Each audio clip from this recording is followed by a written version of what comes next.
كتاب جاءنا في دفتيه من الإعجاز ما امتدت قرون.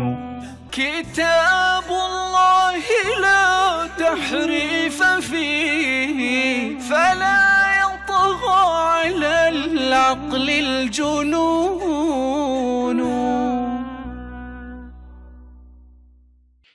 السلام عليكم. هل الخلافة عند علي رضي الله عنه شورى أم تنصيب؟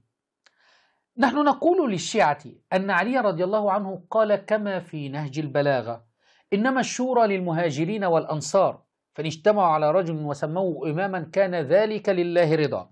وقال أيضا كما في نهج البلاغة: لقد بايعني القوم الذين بايعوا أبا بكر وعمر وعثمان، فما كان للشاهد أن يختار ولا للغائب أن يرد.